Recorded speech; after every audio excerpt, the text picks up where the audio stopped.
할렐루야. 하나님의 은혜와 역사가 함께 하시길 축복합니다. 오늘 함께 보실 하나님의 말씀은 에스겔서 3장 17절 말씀입니다. 인자야, 내가 너를 이스라엘 족속의 파수꾼으로 세웠으니 너는 내 입의 말을 듣고 나를 대신하여 그들을 깨우치라. 오늘도 엔게디 말씀 묵상과 함께 하시는 성도님들을 축복합니다. 우리는 하나님의 의도대로 살아갈 수 있어야 됩니다. 우리의 인생을 살면서요, 나를 위한 삶을 살 것이 아니라 하나님께 인정받는 삶을 살아가야 됩니다. 그러기 위해서 우리는 먼저 내 자신을 변화시켜야 됩니다. 이 믿음의 목적은 나를 높이기 위해서가 아니라 내 소원을 이루기 위해서가 아니라 하나님을 높이기 위한 삶을 사는 데 있는 겁니다. 그렇기 때문에요, 때때로 하나님을 위해 사는 길이 인생 속에 어려운 일이 될 수도 있습니다.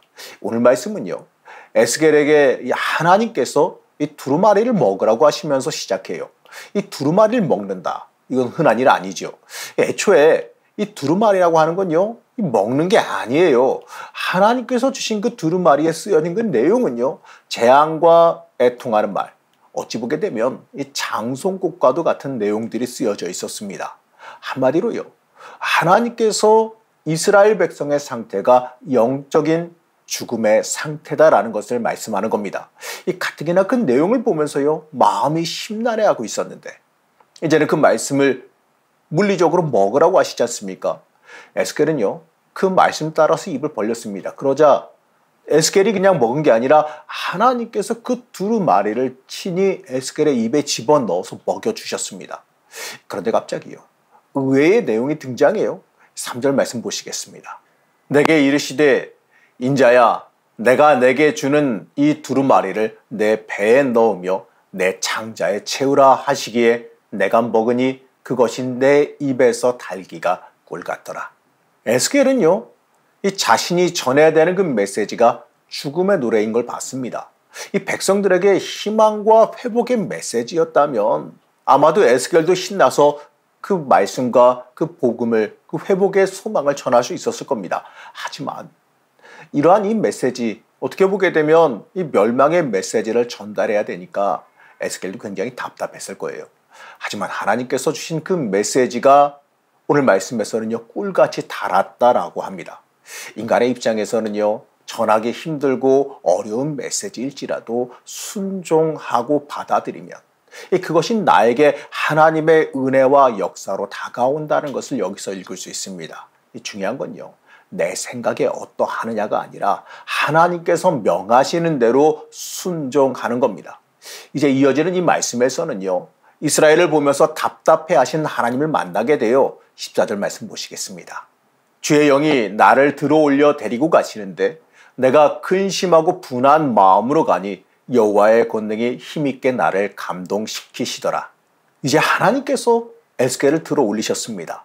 에스겔을 이 델아비브로 데리고 가셨는데 이 근심하고 분한 마음으로 가게 되었다라고 말해요. 하나님께서 이스라엘 백성에게 말씀을 전하라 하시는데 이스라엘 백성이 패역해서 말씀을 전하더라도 듣지 않을 거라고 하시니까 그것만으로도 굉장히 답답했던 거죠. 그때 하나님께서 에스겔에게 이렇게 말씀하십니다. 17절 말씀 보시겠습니다. 인자야, 내가 너를 이스라엘 족속의 파수꾼으로 세웠으니 너는 내 입의 말을 듣고 나를 대신하여 그들을 깨우치라. 하나님은 에스겔을 파수꾼으로 세우셨어요.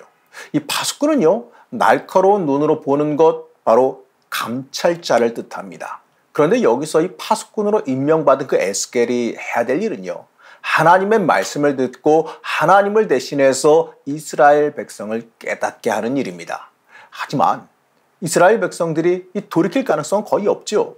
이럴 때 우리에게도요, 드는 생각이 하나 있는데 이것은요, 어쩜 이럴지도 모르겠어요. 하나님 어쩌라는 겁니까? 이스라엘의 그 모습을 보여주시면서 그들에게 패망을 전하라 하셔서 불편하고 답답한 마음이었습니다. 그런데 이 전하면 이들이 돌이킬 가능성도 거의 없다라고 하시니까 어떻게 해야 될지를 모르겠습니다. 하지만 하나님은 그럴지라도 에스겔에게 파수꾼의 역할을 다 하라고 말씀합니다. 맞습니다. 하나님은요, 우리가 하나님 앞에 충성하길 원하세요. 이 결과를 만들어내고 말고는 사실 내가 판단할 것이 아니지요. 우리는요, 하나님의 명령 앞에 어떻게 충성을 할 것이냐의 그 문제만 붙잡으면 되는 겁니다. 그런데 하나님은요, 갑자기 이해하기 힘든 일을 명령하십니다. 갑자기 너는 가서 내 집에 들어가 문을 닫으라 라고 명령하시지요. 그리고 집에서 나오지도 못하게 스스로를 묶으라 하시고요. 심지어 에스겔을 말을 못하게 만드세요. 그러면서요, 이스라엘 그들이 패역한 족속이다라고 말씀합니다. 에스겔의 입장에서 보게 되면 이건요, 너무나도 답답한 상황이에요. 아니, 하나님 뭘 어쩌라고, 뭘 어찌하라고 이러시는지 너무나도 답답한 상황일 겁니다.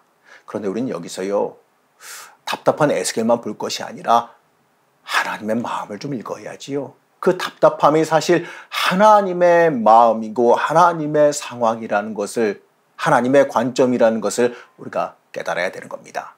하나님께서 이스라엘 백성 보시면서요, 이렇게 답답하다라는 거예요. 근데 하나님은요, 에스겔을 계속해서 방에만 가둬두시진 않았습니다. 27절 말씀입니다. 그러나 내가 너와 말할 때에 내 입을 열리니 너는 그들에게 이르기를 주 여호와의 말씀이 이러하시다 하라. 들을 자는 들을 것이요 듣기 싫은 자는 듣지 아니하리니 그들은 반역하는 족속임이니라. 하나님은 에스겔의 입을 열어주시면서 이스라엘 백성들에게 가서 전하라고 명령하십니다.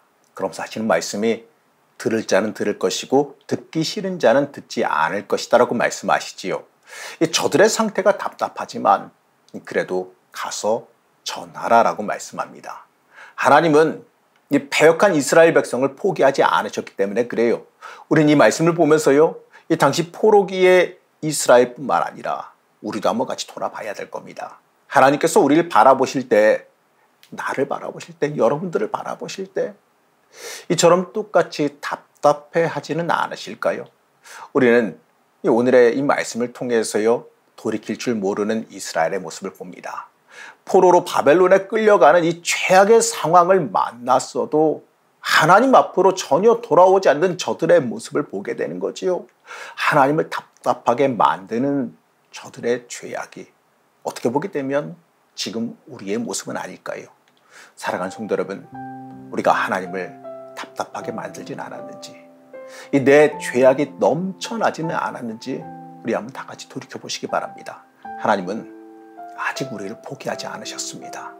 우리가 돌이키지 아니할지라도 계속해서 우리를 향해서 돌아오라고 부르고 돌이키라고 말씀하세요. 우리는 하나님 앞으로 돌이켜야 됩니다. 하나님 앞으로 온전히 돌아가는 것이 우리의 살 길이라는 그 사실 잊지 마시기 바랍니다. 여러분, 오늘 하루 살아가시면서 내가 하나님을 혹시라도 답답하게 하고 있진 않았는지 한번 돌이켜보시기 바랍니다. 그리고 하나님 앞으로 다시 한번 돌이켜가기를, 하나님 앞으로 온전히 나아가기를 결단하시기를 제가 간절히 축복합니다. 우리를 여전히 사랑하신 하나님 보시기에 답답한 모습으로 살아가고 있음을 돌아보며 회개합니다. 하나님의 사람으로 다시 온전히 변화하기를 소망합니다. 우리를 붙잡아 주셔서 돌이키게 하여 주옵시고 하나님의 사람으로 온전히 일어서게 허락하여 주시옵소서. 오늘 하루도 하나님의 은혜 안에 살아가길 원하오며 거룩하신 예수님의 이름으로 간절히 기도드렸습니다. 아멘.